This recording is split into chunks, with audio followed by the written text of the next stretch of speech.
I'm on a journey to get better, and I want to do it with you. And I'm not just focusing on physical health. I'm focusing on everything: emotional wellness, spirituality, finances, relationships, and so much more. Every week, it will be my personal goal to bring us, the world's leading healers, experts, and game changers, to share groundbreaking secrets and tips to getting better in all areas of life.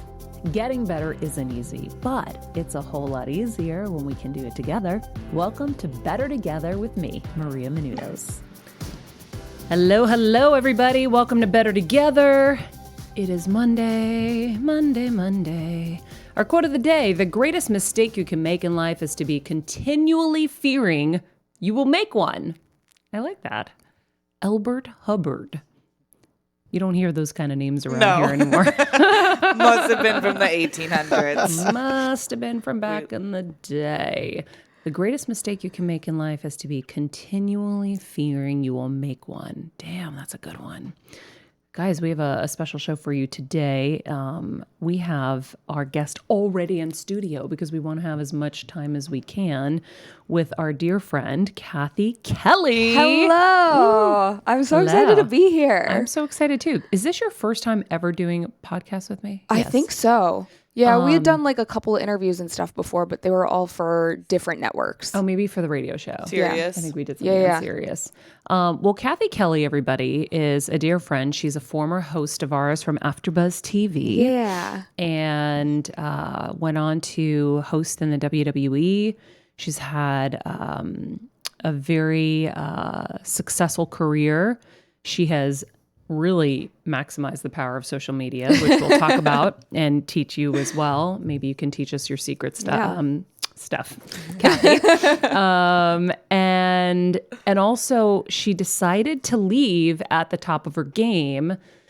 And we're going to talk about that, the balls it takes, and what she's doing now. We're going to have a little girl talk today. Yeah. But first, Koi. I was waiting for this. But first, the Koi saga. Okay, so Cathy, did you see perhaps around the holidays when I went and saved a koi? There was a koi fish apocalypse. Did you on bring my it street. home? No, I didn't bring them home because I didn't have anywhere to put them. I could see Kevin just building a pond in the backyard. Like, oh, we got a koi now. Yeah, absolutely. He could have, and he would have, I think. But anyhow, I'll remind everyone who didn't listen to that episode where we did discuss this. But it was Christmas Eve, or the day before Christmas Eve. My dad calls me, you know my dad, and he's like, Maria, there's a big fish on the street. And we had just gotten an enormous amount of rain. There was a huge flood on our street, which when it rains a lot, our street floods. Fine. There's a big red fish, Maria. So I hang up. I was in the bathroom. And then curiosity just got the best of me. And I'm like, I have to go see what this is. So I text my neighbors and I'm like, hey, anybody want to go fishing? And everyone was busy. So then I called my neighbor across the street. I said, you have to come with me. And she's like, okay. So we went out, had my umbrella. I was joking that I was going to like catch the fish in my umbrella. Wore my like Sorel rain boots and went out there. And all of a sudden, as we come up on the scene, I'm like, oh, I think I see the fish. And then I see another fish and another fish and another fish. And it was literally koi mania. Oh my gosh. On my street. So you can see the footage Stephen is pulling up. Literally, there were massive koi fish. Shocking scene in this Encino neighborhood as residents discovered dozens of koi fish flopping in the street. As we saw that, we saw tons and tons of other koi fish everywhere. And it quickly became like a fish apocalypse. We were so shocked. Entertainment reporter Maria Menounos posting the drama on social media. Neighbors rushed to save Oh my the animals. gosh. It was we horrible. Spot one fish, we spot another. We ended up seeing dozens of koi, giant. I mean, these things were 20, 30, 40 pounds probably, some of them. And they were all dying on the side of the road. They soon learned the fish belonged to a 94-year-old World War II veteran. Murray Siegel's treasured koi had been washed out of his pond by a water main break above his property. What do you do? What happened? What do we do? Where the fish are all gone? I used to love to go out with Christina in the morning and feed the fish every morning. Poor and the guy. hummingbirds, and it was like a ritual, Siegel had been collecting the koi fish for the last 25 years. He had nearly 6. So Murray is our neighbor. Yeah. And so we're collecting all these fish. We're placing them in neighbors' koi ponds. And I, of course, had to figure out whose fish they were. So I saw the DWP and I said, what are you doing here? They're like, there was a water main break. I go, guys, that's probably what had happened. So we went to the top of the hill. Investigative journalism at its best. I find out it's this 96-year-old's World War II vet's Aw. koi pond that had been flushed out in the flood, sending the fish down one street, hung a right down our street. And so anyhow, we saved the fish. Another set of neighbors the night before us had saved fish. And so everybody was trying to save these fish, apparently. Yeah. I didn't know about all of this until after.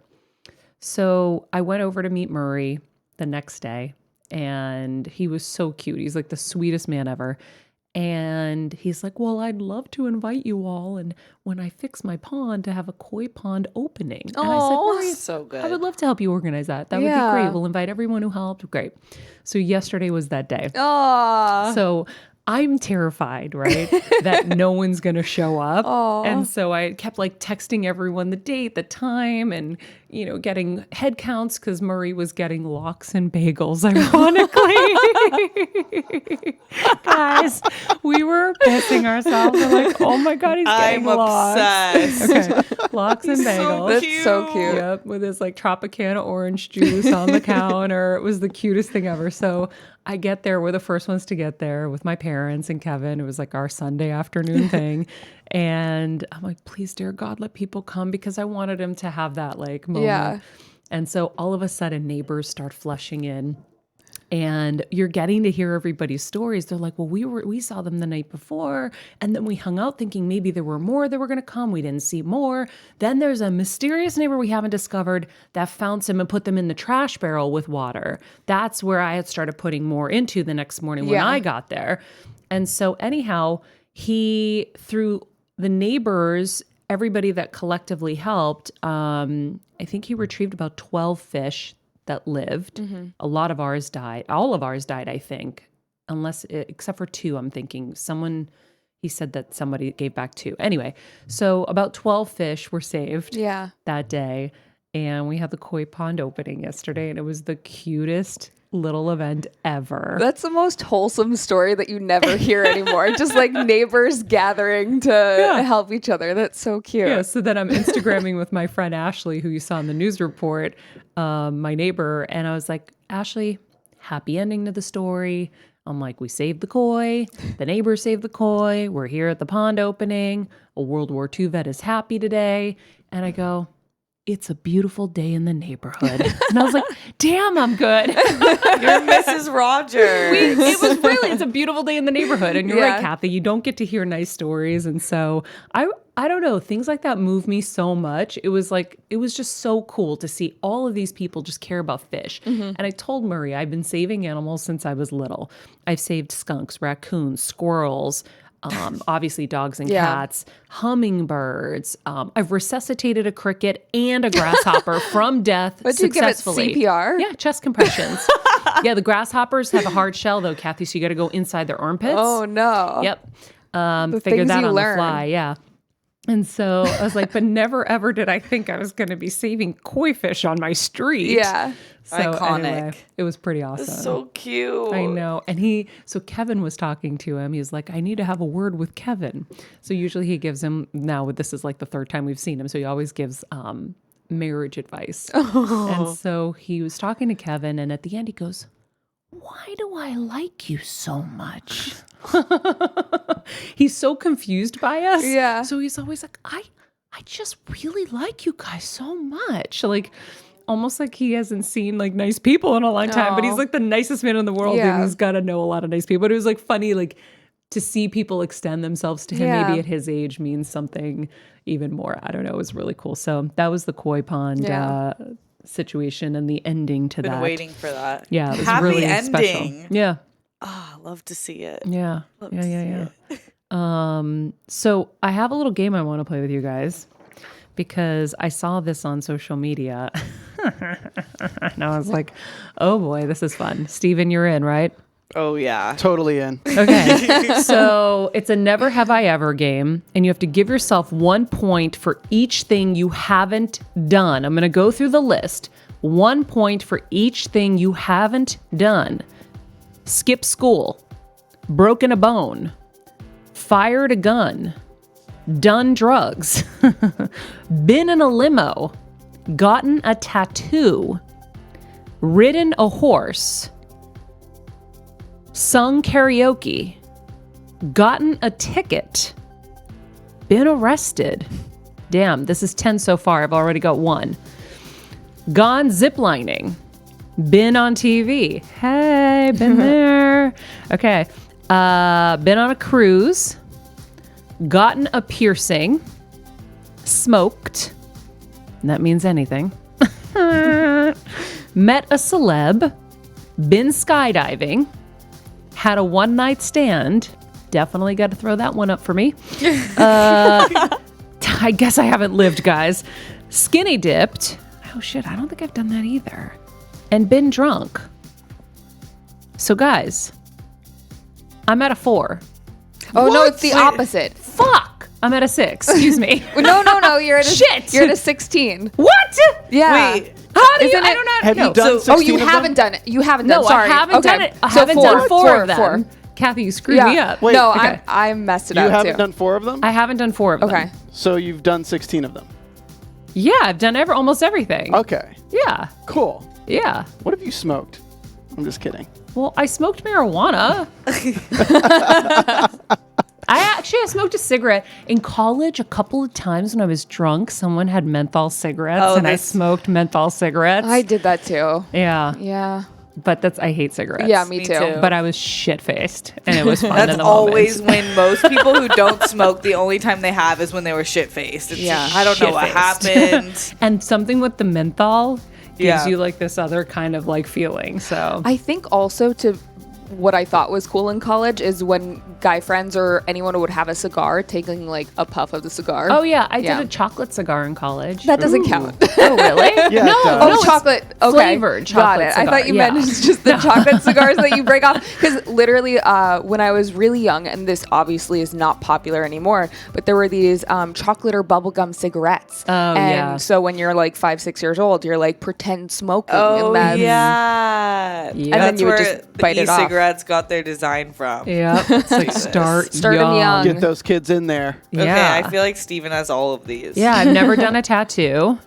Anybody got tattoos in here? Well, I Steven do. Yeah, I does. do. Kathy, Yeah. I have Scam, 3. you got a tattoo? I only have one. What do you have? It's my grandma's last sign off to me on her last letter she ever gave me. It just says much love in her handwriting. Oh my God, I'm gonna cry. Oh my God, Scam. Yeah, it's really All right, special. Kathy, what do you got?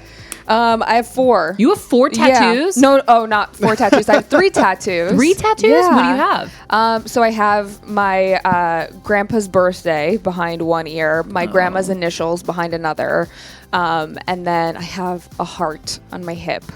That was in high school, probably. That was like when I was 16 years There you old. go. I thought, okay, Yep. if I live with this idea for a year, then I'm ready to get a tattoo. And so my friend and I got a tattoo, and my mom and I had at the time. I was able to tell her anything if enough time had passed and she hadn't noticed. So Is that the rule? That's what we have between us, just so that there's trust. And so I think it was 2 years later, she took me on a business trip with her, and I told her in front of some of her colleagues and friends. So she Good move, couldn't good get mad move. at me. Yeah, good move. And it's a heart. It's not like, Yeah. you know. Yeah. Could have been a lot worse. My friend, Yeah. I think, got a butterfly taking up her whole foot. So, Oh my. yeah. Ooh. Oh, and 4-leaf clover on her back. Okay. Yeah. All right. Cool. Steven, you've got like a whole piece of artwork happening. I know. I just started my sleeve in February, in the beginning of this month. I get it shaded in a week. I have my back done right out of high school, Yep. and I have my grandfather's last initial on my chest. Wow, as I'm a the B. only person who doesn't care about their grandparents, I guess. Yeah, well, I didn't care that much because their last name's Bros, and I didn't Yes, I love my grandparents. want Bros tattooed on me. Wait, You got a Bros? Rose? No, their No, last no. name is Bros. Their last name is Bros, but it's spelled like Bros. So I'm not gonna get Bros tattooed across my chest. No, I don't think that's going to work out for you, Steven. I've done 18 of these, but 18. So only 2 you haven't done. Wait, let's see if we can guess what Steven hasn't done. what have Okay. I not done? Gotten Steven arrested. has not skydived yet. Correct. Yes. 'Cause I told you he that. told us that last week. So now the one other thing he hasn't done.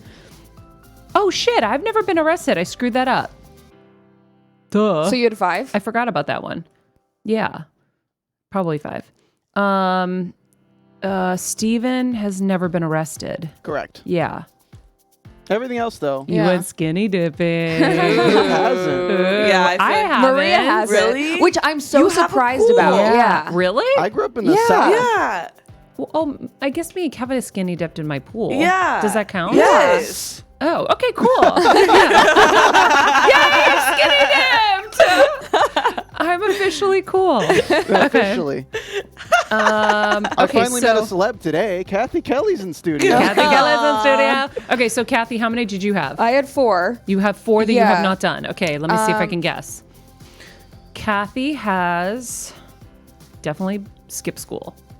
Mm-hmm. Okay, that's a tough one for me because I know you were nerdy too. You've never broken a bone. I've never broken a bone. See? Maybe a toe, but that doesn't count. Does it? I think I it don't counts. know. It counts. Well, like you don't know sometimes if it's your pinky toe. They Okay. say That's you what break that happened like to 2 me or with 3 my times a year. pinky, Yeah. yeah. I Okay. don't know if that actually Okay. happens. So Let I me feel keep like going. Cathy Never broken a hasn't bone. ridden a horse. what? I think Cathy hasn't fired a gun. Oh, you have? Yeah. Damn. Okay, I wasn't sure. You've done marijuana, so you've done drugs, right? Yes. Says laughing. That's the prerequisite. I went through a crazy phase. Yeah. I'm like, okay, because I haven't done anything else, but that kind of counts because it's a drug, even though it's legal now. So I guess I could have said we I had haven't. this discussion. We went back Okay. and forth with it. Okay. You've definitely been in a limo. You've got tattoos. You've ridden a horse. You've sung karaoke. You've gotten a ticket and gotten out of it. No, I'm so bad at that. Really? Yeah. What? Like I feel like I still get the tickets. It's only happened, I think, twice. Okay. But I think I don't know. I've gotten I'm out just a few. so awkward. I'm not good Yeah, at I sweet talking believe that. anyone. That makes sense. Okay. You've never been arrested. No, I've never been arrested. You've been on TV. You've been on a cruise with your mom, I bet. Mm-hmm. Yep. Mm-hmm. Gotten a piercing, duh. You've smoked. You've met celebs. Ooh, you've never been skydiving. No, I want to go. Yeah. Me too. I've never been though. You've gone Me ziplining, three. though, I bet. Yeah, I've gone ziplining. See? Okay. I needed to think about that for a second. I like Yeah. being right, as you can tell. Okay, so now you've skinny dipped. I've skinny dipped. You've been drunk. You've Been never drunk. had a one-night stand. No. There you go. You're Neither not cool have either. I. Yeah. Okay. Yeah. I'm the whore. Scam, how many did you have? I had 17. Wait. So No, you've You've only had you've 3? you yeah, so haven't I'm done. missing 3. You're yeah. not arrested. No. You've never been arrested. Duh. Yeah. You've never been skydiving. No. And let's see. She just said it. Oh yeah. You've never had a one-night stand. Yeah. 3. Yeah. Okay. Okay, cool. Scam's fired a gun. Ooh. I had my hunting license at 8. You had Shut your up. hunting license? Damn. Yeah, at 8 years old. See, That's this is why boss. I love games like this because you get to Yeah. learn people so much. Yeah. Really? Yeah. Interesting. Yeah, my dad was all about gun safety. So we like all took classes, everything. Wow. Yeah. Fascinating. Yeah. I'm not really into it now. I definitely won't hunt, but shooting a gun's kind of fun. Yeah. Like, at a To do it a once, range. yeah, at a range or something. Yeah. I went with one of my like best guy friends is in the Marines, and so he took me for my 21st birthday. Yeah. But yeah, I think it's just like it's empowering, but also It's I good obviously to care know, about gun laws. Yeah, it's good to be safe. Like now you know, like oh, if I ever see this or need to use this, I can use it safely. You think you would know how to use it? Yeah, You would 100 remember? yeah. Scam, you got your hunting license. Did you ever kill an animal? No, I didn't. I've gone hunting though. What does that mean? So my dad goes. My dad doesn't do big game hunting, thank God, because there would be a serious issue. But he does go bird hunting. So I know oh, little baby. dove and duck. And when I was younger, I was a massive tomboy. I dressed like a boy, Yeah. like really like was a boy. And I would go because anything my dad and brother did, I'm like, let's do it. So, but I never shot one. They would give me a little BB gun that I would shoot cans with in the corner, and then I would like go retrieve stuff. But like, I can't imagine you being able to be around them hunting. I can't do it now. But when my dad's type of friends who hunt, they're actually really into nature. They would never go against the laws and overshoot a limit, and those types of birds they do get overpopulated. I rationalize it. Maybe. But you were young. How old were you? Like 4. This was from like 4 to 8. 4. Yeah, 4 to no, 10, no. yeah. Yeah, I don't think you can really quite understand that officially. No. Yeah, because I know my uncle used to be a big hunter. If I went into their basement to like help get their laundry or something, I would see like a moose hanging from the ceiling. no. I'd see rabbits in the freezer. I would freak the hell out. And my dad sometimes would like shoot at squirrels or whatever. And I would look at him and I'm like, that is not you. Them good eats. Steven? You're talking to the Greek Snow White. Okay, show some respect. Venison is delicious. Rabbit is delicious. Oh no. You're gonna have a new producer next week. I'm not going to judge other people. I just can't because I still eat meat. So I can't also be a hypocrite and be like, oh, the poor baby when I'm eating a cheeseburger. I could never eat lamb because my dad, when I was younger, he had a farm and we had sheep. So I grew up like with my little pet Shoozy, who was a lamb, and I could never justify Kathy eating had that. a Yeah, little lamb, I did. little lamb. It's harder the closer you get to the animals, definitely. Like I've never done it myself, but I've gone with people hooking. Like Fishing, I could probably fishing's try easier. alligator or something like that because I don't have any Connection. attachment. Yeah. But I also don't stray that much from chicken and Yeah, beef. Maybe. Yeah, I don't eat. Yeah. Didn't Costas run a butcher shop at one point? he did. Yeah, my dad was a meat cutter. Wow. Yep. My godfather too. I used to go to visit my godfather and it was just in the freezer, the meat market, and, like animals everywhere. It was really not fun. Your life. I know. And P.S., my parents also every holiday would get a pig and a lamb and they'd put it in the back of the station wagon. They'd put the seats down and my brother and I used to have to sit in the back and I would be sobbing hysterically at the dead animals next to me. And I'm like, there's no seatbelts, totally unsafe. Like just sitting there and I'm like, ah. I still can't eat lobster because one time my parents brought home a box of it and You watch them kill they them. ate 8 of them and there was like 2 left. And I just went up there. My parents tell me the story all the time. I went up to the box and just said, your family's dead. I still can't eat lobster. I'll eat crab though, but Who said your family's I did He to the did. lobsters. Oh my God. Little tiny Steven Little said tiny that. He was evil. I'm so that's why I'm so confused. delivering You the said bad that news, you okay? delivered the bad news, and you feel bad, and you never I ate them felt again. bad. No, I didn't eat lobster. I think the 2 they Felt gave guilty to as somebody for his else. past sins.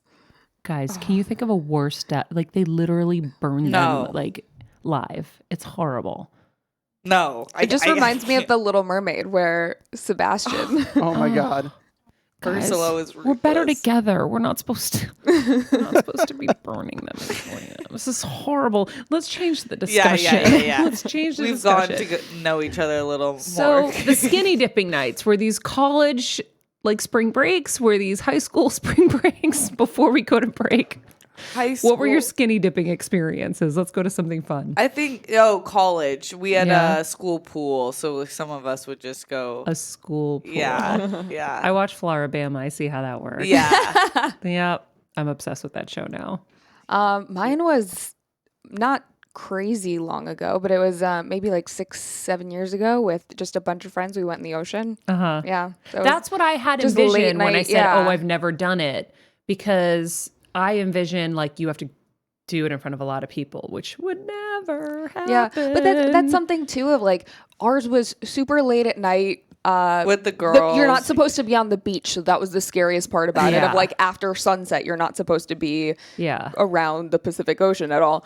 But yeah, I'm like you can't see anything. Yeah. So it's not that cool. Totally. The only risk is like When you're coming cops out. coming up or you like being, patrollers like, or whatever, naked, like- or if someone just decides to come by and like steal your clothes. Just for the I fun am of having it. a memory of Parent Trap. America's Perfect Teen, the pageant in Myrtle Beach, South Carolina. I know I went swimming at night. I'm pretty sure, but I was only 14 or 15. There's no way. Or maybe we wanted to. I don't know. I feel like there was some evening swim, but I would never take my clothes off. I can't. Yeah, that could never happen. Or like going in the ocean in underwear. No. Okay. Nope, not happening. In the pool with Cav, yeah, I could do that. I can barely like topless tan in my backyard. Yeah, I get scared of my nipples though. I don't like that either. Yeah. Actually, but also there are helicopters People with drones that fly above. Yeah, Los Angeles. I don't think about this that. was even pre-drone. Yeah. Oh Yeah. no, yeah. Yeah. Can't do that. Yeah. Anyway, all right, we're going to take a break. When we come back, we're going to chat with Cathy about her career, where she's going, and what advice she can give, as she is now my second on this show. It's going to be a little Kat Sadler-esque, I feel like, where Kat Sadler had the balls to leave because she believed in something. It's a little different, but it has similarities where she, kind of took the plunge, and she's doing so well. We do need to do a second with Kat Follow-up with Sadler. Kat. Yeah, I'd love I that. think that would be really cool. Anyhow, we're going to take a quick break. When we come back, Cathy Kelly.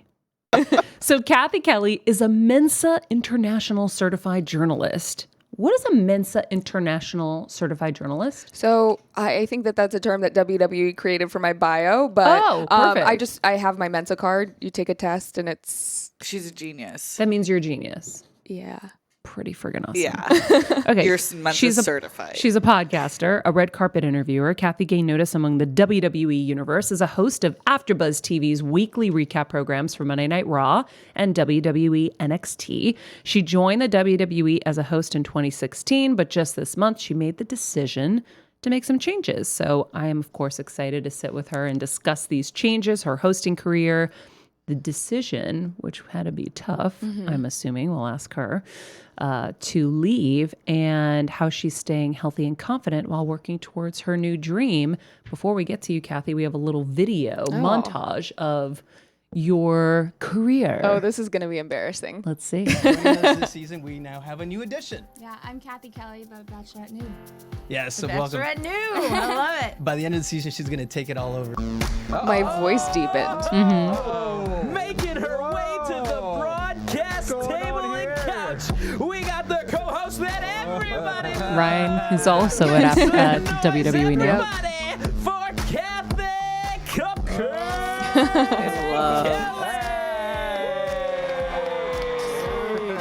It's Cathy, bitch. For the past 4 years. I actually realized today it was my 4-year anniversary in LA today, so it's kind of ironic that this is when I'm saying my goodbye. But Damn, I cry a lot. yeah, this is my home, and Me I want to too. thank all of you guys for. It's okay. We're proud of you. Oh, Ty, Dale. I'm like really excited. Johnny's to at move on to WWE this too. next job, but it's gonna be really hard, like leaving everyone here. Want to thank everyone who's ever sent a tweet or a comment of support. People who bought T-shirts with my name on it. Like, what is wrong? Like, I don't understand that. Y'all are weird. That's But weirdos. Straight weirdos. I don't want to cry. So with that said, the show's canceled. Just kidding. But yeah, so we wish you the best of luck, and obviously follow her on Twitter at Catherine Kelly so you can follow your travels Life updates. wherever you're I'll going. be talking More cupcakes wordplay. and developmental for probably as All long day, as every day. I can. Lots of puns. But we're all incredibly proud of you, and couldn't be happier for you. Wherever you're going, we know it's going to be pretty awesome. This is when she was going to Follow me WWE. on Spoiler. Twitter at Catherine Kelly and on Instagram at Cathy Kelly. Thank you guys again.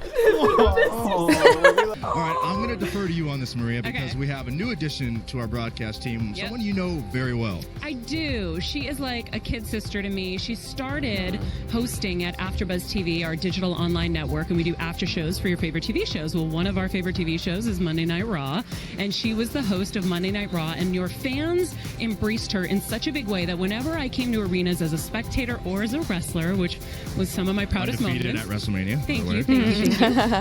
I would see I love Cathy Kelly signs all over the place. And so I'm so, so proud of her and so honored to introduce to you Miss Cathy Kelly, one of the family in the WWE now. Yay. Thank you so much, Maria. This is absolutely surreal. And thank you for letting me borrow dresses from you and bring your all those years. I did do that. I am joined at this time by Ms. and Maurice. And Ms., you're no stranger to red carpets. This ain't your first rodeo. So what makes Hall of Fame so special? Boom, she killed it the first thing she said. And other big news. Big news for you tonight, right? Yeah, so, for anybody that doesn't know. And for all of you Better Together people who don't know who this is Triple H. There's she's so mad at me. She's so mad at me. Because I'm just thinking about you being The mad about biggest me and the crying. baddest in the WWE. But, so much goes into what we do. So much goes into this product. You talk about these athletes that go out there and they pour their heart and soul into this. But we have a saying. I haven't watched this. And really? It's goes to everybody that works on this because they all pour their heart and soul into it. It's the people that are pulling cables. It's the people that are plugging things in. It's the people that are setting up this arena. It's the people that are making the food. They make all of this happen. People that are making the gear. But it's across everything, from the set lights being set up to the cameras to people that do what Cathy does each and every week. They are the heart and soul of what we do, and it's because of the passion and the heart and what they put into this that it is good as it is. The reason that the performers can be as good as they are is people like you. And the one thing about this is when I say we are NXT, it's all of us. The great thing about NXT also is you can't get away from us. So we are NXT. You will always be NXT. This is not goodbye. This is see you down the road. This is a moment in time where you get to grow. It's one of the great things about here. We create them, then we ship them out the door to do amazing things in the world. I'm not saying this because you're here. This is one of the smartest, most professional, I can't say enough good things about her. And, I'm crushed that you're leaving. Yeah. But I'm also proud of you for leaving because you should follow your dreams. You should want to do what you do. The door's always open. This is your home. We are NXT. That is the send-off that I know. everybody wishes and hopes that they can get. Yeah. And that's your first time watching it. What do you think? I didn't watch it because I knew that I would just look like an idiot crying the entire time. Obviously, that was a really hard decision. WWE and wrestling in general just meant so much to me. A lot of people are curious of how I started watching. And it was at a time in my life where I had moved out here. I had made a huge sacrifice of moving away from my family and everyone that I knew, coming to Los Angeles with a dream and literally not knowing a single soul. And I made a lot of friends over the first few years of being there and realizing that they weren't necessarily friends that had my best intentions in mind, and surrounding myself with people who maybe didn't really want to see you succeed. They wanted to, party with you or also have people to wallow in the sadness with of failed auditions or whatever that was. And I found wrestling through AfterBuzz, and I realized that as going to shows and being a part of the podcast, and I created these friends that turned into a family of you were connected by this one thing that you all loved. And having that connection is so hard to find, I think, especially in a place like Los Angeles. Yeah. So wild. Yeah. It's wild to see the journey because I remember when you came to AfterBuzz, Kevin pulled you aside and said, wrestling is where you need to be. And you were like, but I haven't watched. And he's like, start watching. Be authentic. Yeah, probably be honest about the fact that you don't watch. Get on the panel and, Yeah. What was that like? 6 months to a year in is when I think I finally, maybe a year in is when I finally joined the Raw after show that AfterBuzz had. But that was I had started watching and I really liked it, but I also knew how loyal a fan base WWE had, and I didn't want to jump in not knowing what had even happened 2 months ago on the program because I knew that there was such a history behind it, and I just didn't feel. I've struggled with this my entire life with almost everything that I've done, but struggling to feel like this imposter syndrome or that you're not good enough for something. And so really being embraced by the listeners of the podcast, maybe some said some not so nice things, but you learn to tune that out, and embraced by the other hosts who, again, like I said, like became more than friends. They were family. So it was cool. Are you still tight with them? With so Ryan Katz, I would see every single week at WWE. NXT. Mark Donica, who is also on AfterBuzz as well, is over there. And yeah, there are a lot of other people. John Quasto, also a host at WWE now as well. So a lot of the people that I got close with, I feel like followed me there or were there already. Yeah, I feel like we've kind of become the platform for everybody to kind of get seen over there at this point. Yeah. We've got a lot of alumni now. So you get your big break. Of course, I love that moment where I got to throw to you. I thought that was the coolest thing ever. Yeah. And then off you were to the races. So tell us about, obviously you were there for 4 years. And in that time, you started really becoming so social media savvy. And I want to get your tips on that and how important you think that is to your career. Yeah.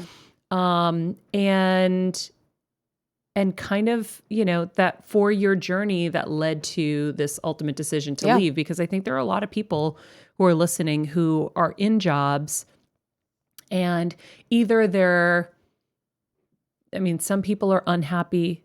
There's all varying levels. And some people just want new challenges, but are scared. I've always said that at some point, I usually say like around 40, like at 40, you should reassess. Yeah. And then, but you're not quite at 40, not even close. But how old are you? 31. 31. Okay. So I have to think about that sometimes. I have to I'm think at about the it age too. where I'm getting senile. I'm 10 years older than you, and I always have to ask myself, wait, shit, I'm already 41. Am I 41? I am 41, right? I had this moment last week where I was like, oh shit, that means I'm turning 42? And people think you're lying because you take that second. You're like, no, I actually just don't remember. No. Also, don't look at it all. So I know. It's crazy. So I think like it's a scary leap for people, but I say like at 40 or close to 40, you should start reassessing because it's such a short life. And I don't know, maybe it's the Gemini in me. I want to do everything. And so I think taking stock of where you're at and then figuring out kind of how your next steps are. It's a really scary thing to say, I'm going to leave. Something that something that, especially for you, is comfortable at that point. It's comfortable. It's easy for you. You're doing great. The whole outside world thinks everything is amazing, right? But inside you have a yearning for something else. So talk to me a little bit about that. Yeah, I think I've been doing a lot of reflecting since I've been back in this 1 week that I've had having left. And I've thought about where my journey has taken me, and there are so many moments, pivotal moments, I think, in my career and my life that felt like either a setback or felt like I was stagnant, that when I removed myself or those things removed themselves from my life, I ended up catapulting forward. And I've always been really good about knowing when everyone, if they trust their gut, they know when something isn't serving them, or they know when it's that right time to move on. And I think that that's where I was towards the end of being at WWE. That's where I was towards the end of being at AfterBuzz. Like I had already in my brain months before known that it was time to leave. I didn't know that in those months of back in, I think, 2016 or 2015, the final months of that year, knowing that I needed something else and I needed that next challenge, whether that was in my brain moving across the country to co-host Sam Roberts' radio show or podcast or something else. But 2 months later is when the WWE opportunity finally came to fruition. So I think it was just about timing, trusting my gut, trusting my intuition. And I genuinely feel like my career and my journey are just beginning. Like, I don't think this is the height, this is the peak of where I'm going to be. I think that I've learned so much in my years that I was in Los Angeles and, you know, producing my own content to being at WWE the last 4 years and really learning how to host something. Because before I was doing these freeform podcasts, shows or I was doing videos that I had written myself. And so to learn how to do things on the fly, to learn how to retain information with very little time, those are things that I wouldn't have learned otherwise. So where do you think that confidence comes from, where you're like, I think this is only just beginning? Yeah. So confidence is something that I had to learn, and I'm still learning every day. Part of the reflecting that I was talking about was thinking about where I was at like 6, 10, 12, 16 years old. I didn't have any confidence. Like, I couldn't even pick up the phone to order delivery food. That's how nervous I was when I was speaking to other people. So to wow, wait, to go from that to hosting like when I say I was shy, show on cable when I was at shy, the time, but now it's obviously I was like painstakingly, like it was debilitating how shy I was. I didn't have a lot of friends growing up. I was bullied in school. So to overcome that and know from such a young age what I wanted to do, of wanting to be in the entertainment industry, wanting to be on camera. You knew that from a young age? Yeah, I think I was like 6 years old when I knew I wanted to be an entertainer. I didn't know what that was. I asked my mom to put me in ice hockey or figure skating classes. She put me in ice hockey classes. I wanted to do dance. She pulled me out because it wasn't good for her schedule. Like, there were so many things that like I wanted to do. And then finally doing all of the school plays, every single school play that I could be a part of. Did those help build your confidence? No, those actually, I think, made me more fearful of. You get to that age where you start recognizing what other people are thinking. And when you get this, I started developing more awareness of, I didn't care when I was younger. You're just kind of fearless in that way until a certain age, and people starting to make fun of how I dressed or how I looked or my glasses. And then really having to get up on a stage in front of other kids in 7th or 8th grade is terrifying. Your peers, obviously they're going to judge. So if you make one mistake, and I think I went through so much of life feeling like I had to have everything be perfect.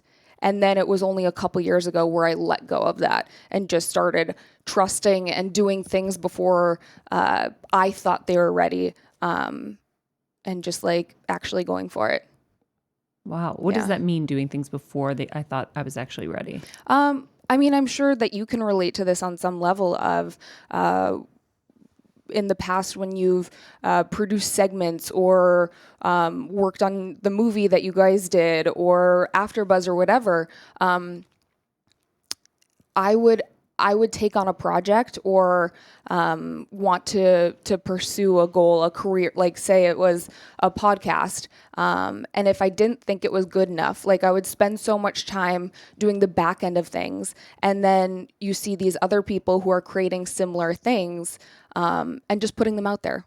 They might not be what your 100% is, of like not have the right lighting or the right mic equipment or whatever that is, but they're still doing it. And there's such a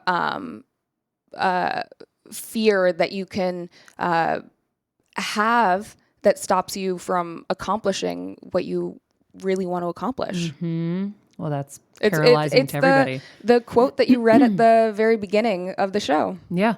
Goes back to that. Goes back to the greatest mistake you can make in life is to be continually fearing you will make one. Yeah. This is very true. So painstakingly shy to on television, on camera. You learned a lot.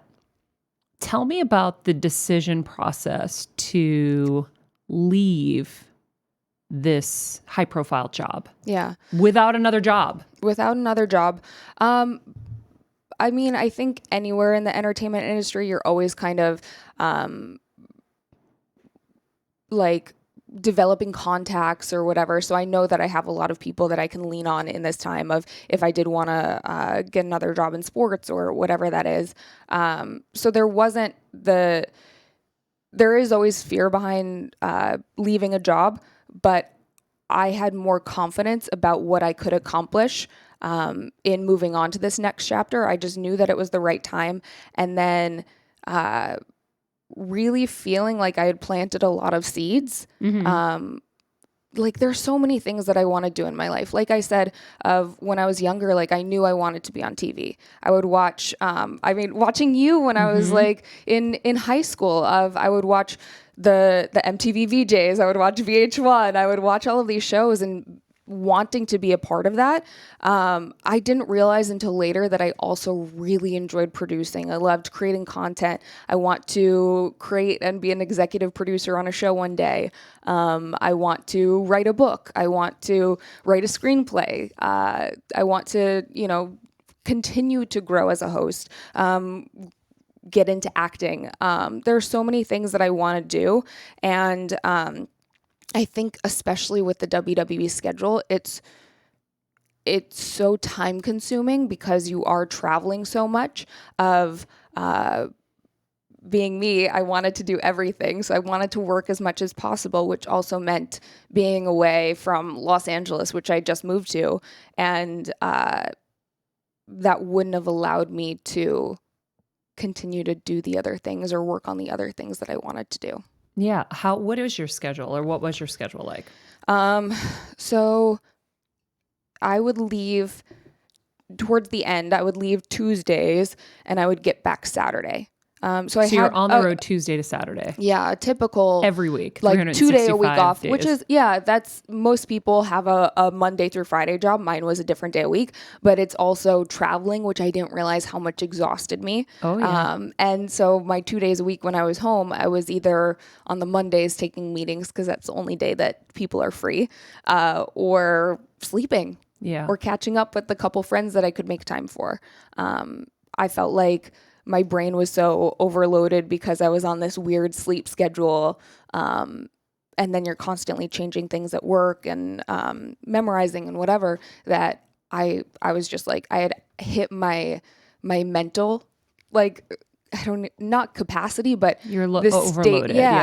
Yeah. And I think there's something to be said of, obviously there are so many people who had much more grueling schedules. I can't imagine the superstars of feeling so achy in your body along with that schedule. But it didn't allow for me to work on these other things that I wanted to work on. Yeah. It sounds like it's starting to tax your health too, whether it's just mental or physical or both too. Right? Yeah. I saw this, I should repost it, but I saw this picture online that kind of showed a matchbook. And it was all of these matches had burned and then one taken away. And it's realizing that moment before you're going to burn out. Mm-hmm. Which most people wait till it's already happened. Mm-hmm. So what I was saying to you earlier is, for me, that definitely happened. Mm-hmm. I mean, I started borrowing matches from other people for years because I did 20 years of that and ended up with a tumor, and I'm still healing from that, burnout. And of course, all of the toxicities I had to deal with and all the difficulties and the challenges. And so it's it's refreshing and inspiring to see that you used your Mensa abilities. I don't know if it's Mensa abilities. I started laughing when Triple H was like, she's the smartest. I'm like, duh, she's Mensa. How many Mensa people you got on payroll over there? I'm kidding. But yeah, you used your brains and said, before I burn out, because it's not just burning out from that work, it's burning out from the lack of ability to move forward in other ways. Mm-hmm. Right? Yeah. And like I said, like I have all of these dreams, but knowing when to step away so that I'm still excited about working on, like I'm excited to go to meetings. I'm excited to, just be with my laptop for 14 hours a day or whatever that is if I'm in writing mode, and really be excited for that next chapter. I hadn't taken a proper day or weekend off or show off since I'd been there. If I did, it was to work on another project, and that gets really hard. I know that being a part of the entertainment industry with every single person takes a lot of sacrifice. Yep. You taught me there's no such thing as balance. Yeah. You really do have to pick and choose what you're putting your time into, and whether that's moving away from family or forgoing the brunches or the nights out or whatever that is. It really does take a lot of sacrifice and discipline. So, even this past year of Thanksgiving, which is really big for my family because that's just the day that everyone gathers together. My grandpa was in the Holocaust. He couldn't celebrate holidays. So birthdays and Thanksgiving were like the ones that we celebrated because that meant being together. So that day, the Wednesday before, I was in Orlando for NXT. And the Friday I needed to be in Birmingham, Alabama. So I could either take a 6 a.m. flight out to see my family, get in around 9 to the airport, then drive 2 more hours, then take a red eye back out to Birmingham. It was either that or stay in Florida. And so I had to stay in Florida and miss out on that this year. And those are things that I don't think affected me years ago, but I'm at the point in my life where it really does mean a lot. Yeah. So I'm so impressed that you were able to see down the road of wanting to still be excited. When you said, I still want to be excited to go to meetings, because Kevin used to get so mad at me. He'd be like, it's just a meeting. And I'm like, I can't. I know. I can't do anything more. Yeah. My body, I think, was in shock for such a long time. And because like when you say, I would take days off to do more work. When people were sleeping, I was working. I would be writing my books at midnight till 4 a.m. Yeah. Like whatever it was, it was nonstop work. And I want to know, where did you learn that? Where, was your mom instrumental in helping you figure that out? Was that something that just is innate in you? Because there are things that are innate in me that I knew that I shouldn't have necessarily known. As far as taking time off as far as recognizing that you don't want to burn out so that you are still excited for all of these things. It's weird because with that decision, I had so many people in my life, even back 10 years ago when I was making the decision to quit my job in Des Moines, Iowa, my TV gig that I had there, to quit that and move to Los Angeles, not knowing anyone, not having a place to live, not really having any money to fall back on. There's so many people like my mom or friends or family members who will tell you, no, don't do that. That's not smart.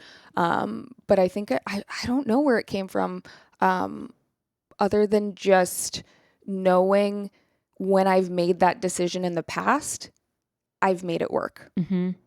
Even if it's not the path that I intended, trying not to have those attachments of this is what I thought it should have been, and just powering through. Like, I know at the end of the day, if all fails, I still have like excellent people around me. Like I love the, have you ever watched This Is Us?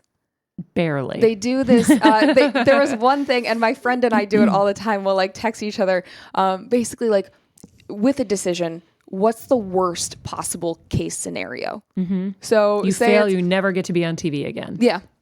Cool. I was on TV. Like that was like when I was 10, 11, 12 years old, that was the biggest dream I had.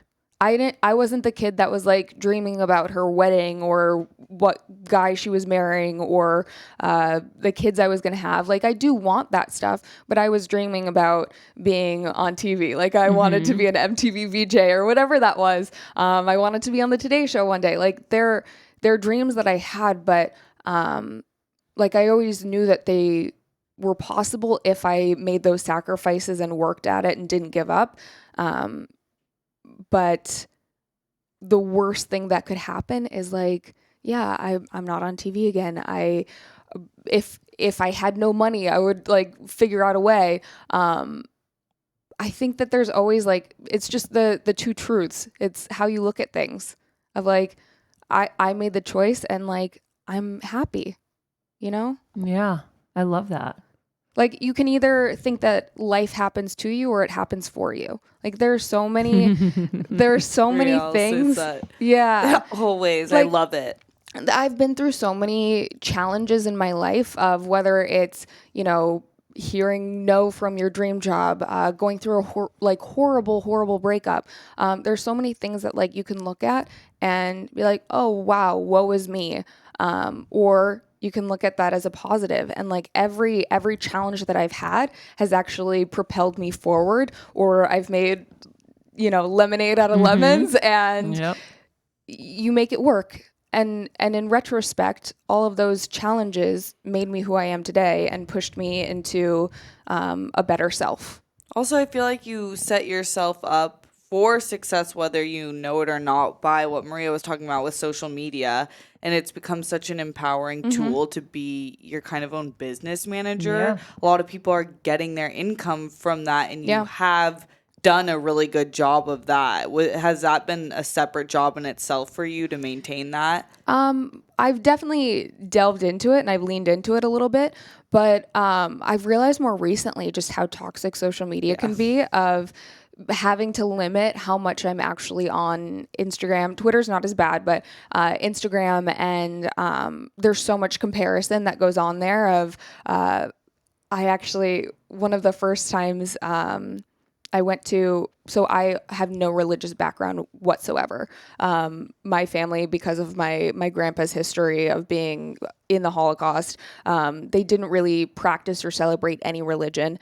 So when I moved out to Los Angeles, I started going to church just to see what it was about. And the pastor that I had gone to that day, he mentioned, he's like, Instagram isn't real. You can be on vacation with your family in Hawaii and trying to get the perfect picture out the window, and then spend like it's not even the actual view right outside the window. It's like your arm is around the wall and you're like weirdly contorting your body to get this perfect picture. And then you spend 30 minutes picking the perfect filter and caption and everything. And then you post it and you wait for your validation, and you keep scrolling and you're like, oh, how did Jessica afford those shoes? Like I wanted those shoes, but I can't, whatever. And so it's this weird game of comparison, because you're comparing yourself to other people's highlight reels or what's not even a reality. Well, I was thinking just yesterday or the day before, how crazy it is that like with social media, I'm starting to see, by the way, we've talked about this on the show before, like those apps where people make themselves look like supermodels now, where they can put makeup on themselves and change everything, right? So it's getting to the point where we have all been so angry at magazines for don't Photoshop me, don't do this, don't do that. And now it's way worse on Instagram. No one has talked about that. But do you remember it was probably like in the last decade that the rise against magazines happened, and now everyone's filtering the shit out of everything. Not even just filter, fully changing their smile, their teeth, their eyes. I'm thinking of someone in particular I've been noticing recently, sweetest person ever. And she's using this app, and it's like she looks like a plastic doll. Well, they were saying like almost every teenager has developed some form of body dysmorphia because of Instagram. But before it was the magazines. It's never going to end. I do believe we always think every generation is worse at everything. Like every generation is like, oh, it's going to the birds. Like the kids today. We say it every time. And like everything morphs, but it is pretty scary. Yeah. But this idea of having eyes that aren't actually proportioned to your face, or lips that are, or the fake freckles. And then I can't even remember what channel it was on, but they were talking about how people are getting plastic surgery to look like filters. Oh yeah, they are. Wait. Here's the other dangerous thing that I'm realizing. You look at someone that has used these apps and you think they did something. So now you're going to go do something based on the fake picture. Yeah. Like everyone looks at the like Kardashians, someone's enlarged right? butt or something. And they want to look like, well, the Kardashians are they don't even look like that. They're using apps too, right? So now you're going to go get, because most people go after the most famous people and say, I want their nose or I want their lips. But they don't know what's real anymore. And then they're going to go do things based on a fake reality. I was thinking about it so intensely the other day. I was like, this is insane. Yeah, that's like very meta. Yeah. This.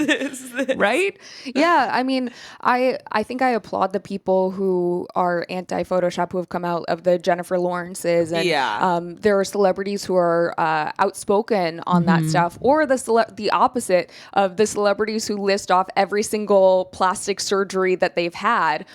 Because that creates a more realistic, you're not like idealizing this imaginary person or imaginary beauty. But yeah, it's so weird. When I was in high school, again, I had an eating disorder. I was anorexic, and then I developed exercise bulimia. And a lot of that was because I was looking at these people who were on TV, or I was looking at the magazines. This is even pre-social media, and feeling like I had to fit this one mold. And that's what we're experiencing now with social media of everyone wants to be unique, but they all want to be the same person. Yes. The same ideal, which isn't even really achievable. So now, having experienced that, how old were you said, when you dealt with that? Probably about 15, 16, 17. When did you get past it? When I went to college. Do you get past it? Yeah. I think that there's always something in your head. I remember, like, I love reading self-help books. We do too. Yeah. I love reading biographies of people that I admire, and realizing and reading that that is something that you never really get past. When you have some sort of trauma in your life, you're always going to have that in the back of your head, and it's going to adjust how you deal with certain situations. Now, it's crazy, because looking back at photos where I thought that I was fat or didn't look good, I'm like, oh, I wish I had appreciated like that body more, or whatever that was. And then also looking back at photos and looking at how unhealthy and how unhappy I was. But I know a lot of people struggle with this idea of having to be perfect. And I don't know anybody. Really? I'm kidding. I mean, definitely not me. I don't struggle trying to be perfect. I've never struggled with trying to be perfect. Never done so many things. I just don't try. Cathy, I do have one question, because when you were talking about how you were so debilitatingly shy, I was similar to that. And I think a lot of women, Kevin always talks about it, like women are so talented, but he sees all of us that he works with, and they let the fear kind of stop them from making decisions. Do you have a constant reminder when you feel fear come up, like to smack it down, or your shyness, or have you completely moved on from that? I think I've definitely grown in a lot of areas, but I've also just embraced that sometimes I'm an awkward person. like, you know, sometimes I'm going to walk into a room and say something really stupid, and to make fun of that, because everyone's experienced that at one point in their life. And so that's like the big connection connector. Yeah. I'm like, oh my God, why did I say that? What's wrong with me? Like, I think that's better. Like, that's Yeah. so much better if you misspell someone's name on an email that's like a super important email after you've read it 6 times. Like, Yep. it's make a joke about it. And like, everyone's been there. If you can laugh at yourself, that's the same thing as like the 2 truths of either you can beat yourself up over it, which is something that I would have done in the past, or you can be like, you know what? This happens all the time. It's funny. No one's going to remember it. Or if you do have that moment where you like remember a really awkward thing that happened to you in the 8th grade or whatever, that and you start hangover, cringing, yeah. it's like, okay, well, I wouldn't be here right now if it wasn't for that. So Steven's got a question. Kathy, I'm curious because you talked about what you want to do and all the things that you want to accomplish. And I know that you talk about being on TV was the driving force pushing you forward your entire life. We've had guests in here talk about how you want to set goals that are so far past what you think you can accomplish, so you go further than you ever dreamed. Now that you've accomplished that, what is the next driving force for Cathy Kelly? the next driving force, I would say a lot of my motivation has shifted. Of when I was younger, I had these goals because I wanted to achieve them for myself. And then now I have a lot of goals in wanting to help and show others what they can achieve as well. I noticed that I had, and I know that you've had this so many times, of girls reach out or even guys reach out over Instagram or direct message or through a friend, and they're like, you know what you've accomplished is my dream too. How can I do it? And so you want to build your own AfterBuzz? well, even maybe it's not even in hosting, but maybe it's like, oh, I'm really shy too. How do I get over that? Or whatever that is, and like doing it for other people, of like recognizing what my strengths are and how I can help others, of like knowing that I'm really good at whatever I'm passionate about, I can make other people enjoy and be passionate about too. So now having a platform of like, I want to foster dogs. Like I want to help with my friends' anti-human trafficking campaigns. There's so many things that I want to raise awareness for. And then also mental health advocacy, I think, is super important. So there are a lot of things that I want to do and will help feed the drive and desire that I have for me, but then also this other motivator going along with that as well. I like it. Cool. Yeah. When you decided you were going to leave, what did your mom say? She said, don't do it. But my mom... Is that why you didn't call Kevin? Because you knew he was going to say the same thing? No, Kevin and I had talked about it a while before. I had told X-Pac was one of the people what that did I he told. say? He was just like, oh man, Gath, I don't want to see you go. Like, you're just getting your stride. He's like, have you talked to Kevin? Yeah. And like I had a lot of people just in life, in any job you're in, you're going to have people tell you, no matter what the reasoning is for leaving, whether it's positive or it's negative, don't leave until you have something else lined up. That's always been our MO, but at the same time, I also have evolved since all of that. And I'm like, I see the other side too. And I think the other side is really important because I know how long it's taking me to get back into my groove. Mm-hmm. But that's also like, if I look back on other decisions that I made in my life, I should have trusted my gut when I was younger and moved out to Los Angeles earlier. I wish I had done that. Or, there are people who, out of what they wanted for me, they were telling me to go the hard news investigative journalism route, which is not something that I wanted to do. I was good at, but I wasn't passionate at. And I don't think I would have succeeded as far because I didn't have that excitement. Yeah. And so just trusting myself, listening to myself, I've learned to do that over the years. I think that's it's not even a regret of like wishing I'd done it sooner, but like realizing that my timeline is what it is, and knowing that now, and like being super grateful that I'm in that headspace now. I love it. Yeah. One last social media question for people out there who are trying to figure out social media in their world and in their career, whether it's in front of the camera or behind the camera. What tips do you have? And what advice? And then I want to know how you're going to proceed with yours. Now, having that feeling of, I feel like there's an icky feeling you're saying about what it represents. Oh, social media. I've just had to limit the time that I spend on it. Yeah. I don't think that there's a negative feeling towards it at all, just because I know that it's such a great platform to promote things that you're excited about, whether that's, just watching a new Netflix show that you think is like a great guilty pleasure binge sesh, or it's something with purpose of, charities that you're working with. So I definitely I'm glad that social media exists. I think that it's connected people that wouldn't have been connected otherwise with the same passions. But I'm losing my train of thought. What was the question? So advise people on social media. I think be authentic. That's something that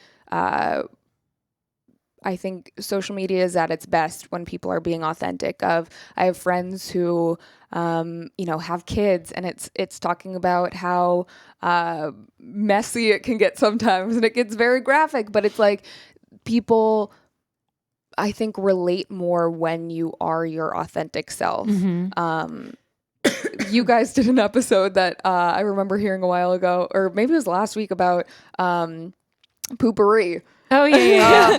And it's I love that episode. People when you're just your authentic self, I've noticed that like that's when you get your most likes or whatever, because people can relate.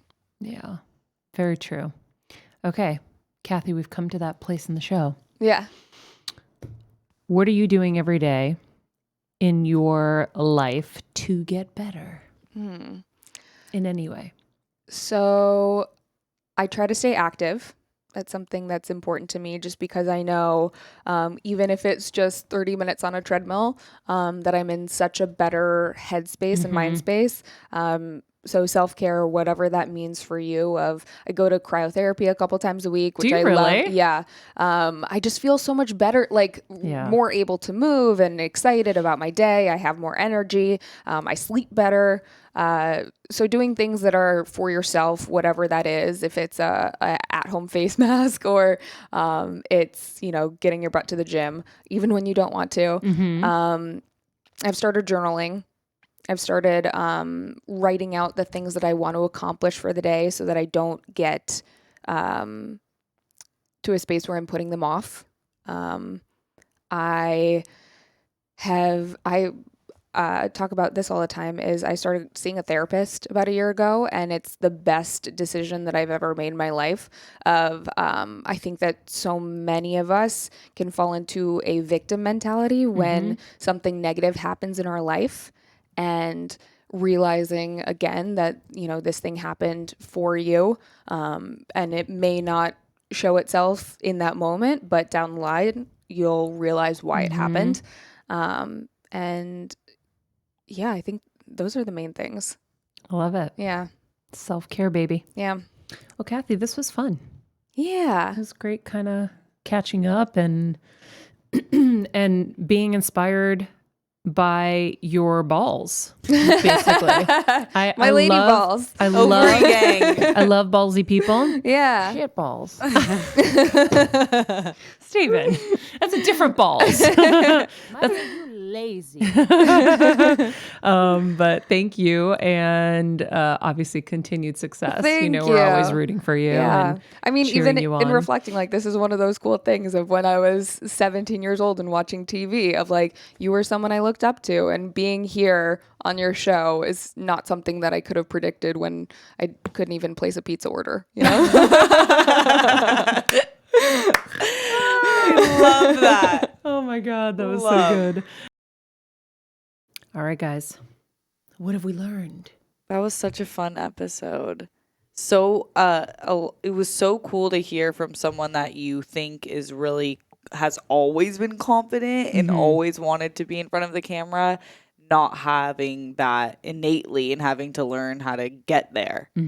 That was really awesome to hear, and kind of just being bold and doing what we've been talking about, but really doing it. Really doing it. Really yeah. doing it. Yeah. Doing it. I think that's really, really inspiring for anybody who's listening who is wanting to make a move but paralyzed with fear, which most of us usually are.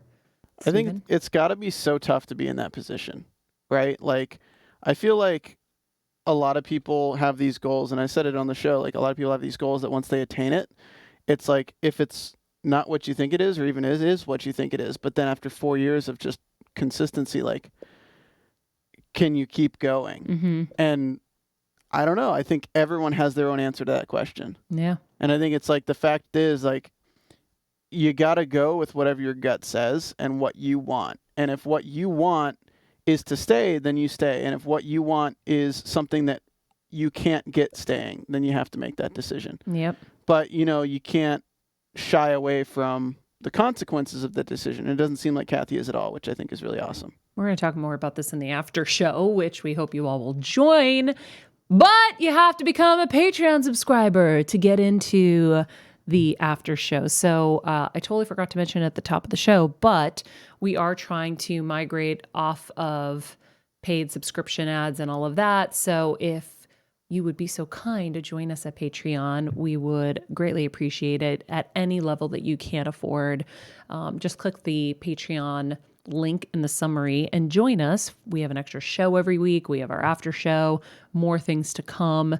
But we really want to be able to do a lot more things than we are able to here on this one show, Monday morning show. We're a little limited. So if you would join us on Patreon, we would really appreciate it. In the meantime, help us by rating, commenting, subscribing on Apple Podcasts, Spotify. Be sure to tell a friend if there's an episode you love, or if you just want to tell them you're a fan of the show and that they should be listening. We want to expand this community, of course. Speaking of the community. Let me roll my theme music. Oh, boy. Oh, my God, Steven. Here we go. Look at how excited he is. Here we go. I'm excited for everyone who's getting better together with us. Yes. Okay, what do you got? We have some great people who said that, hey, I have only recently started listening because I always loved Maria on XM since I'm in the car for work. In sales, you cannot allow yourself to have head trash and to be successful every day. You need that voice that is positive. Ooh. And how are they making themselves better? Who? Katie Schwaller-Patterson. She's walking, hiking, even on the road, just being outside, living in Montana, and every day she's sure to take notice of the amazing beauty around her, and it helps her be present. Doesn't take her phone, may bring a friend to catch up, and my pups. Nice. That's really cool. Go, Katie. Shout out to Kara Ann, who says that Maria's podcast is so inspirational and informative. I feel better almost instantly when I listen to it. Every week I learn something new that I can add to my life. And what's one thing they're doing to make themselves better? More mindfulness and compassion every day. Ooh, I love that. Haley Matthews, Steph, your daughter. That's my adopted daughter. Your adopted daughter. Maria's like, excuse me? No, she'll be so embarrassed we're talking about her. Excuse me? We had an AfterBuzz intern that watches the show religiously. Aww. And she wrote, how has it helped change your life? In a way, it's helping me find myself. At times, I can feel really lost, and it's nice to listen to Maria talk about past and current situations that she may be currently facing and have faced that I may be going through now. It's really guided me. I'm trying to be more receptive to listening to others when it comes to differing views and opinions on topics that come up in discussion. So awesome. And then we had one again today. Claire Bradley says, how has Better Together helped change your life for the better? Where to begin? Listening to Maria has opened up my world to all these amazing resources and experts, and my life has been nothing but amazing since I started listening in October of 2018. 3 major things: Esther, Hicks, and Viome. Wow. Yes. I love it. We got some great people out there. That's so great. Yeah, we love you guys, and we're so grateful that you're a part of the team. Kevin's been doing his Viome. He's got, I think, another 30 days before his change. Before his next kit. I've been doing mine. And yeah, lots of I need to check in stuff. on my parents on that. Very, very, very good stuff. All right, well, guys, thank you so much again for joining us. You can follow us at Maria Menounos, at Cathy Kelly, at Steph Sabra, at Stephen Lemieux Photo. And remember, be nice people, make good choices, and be present.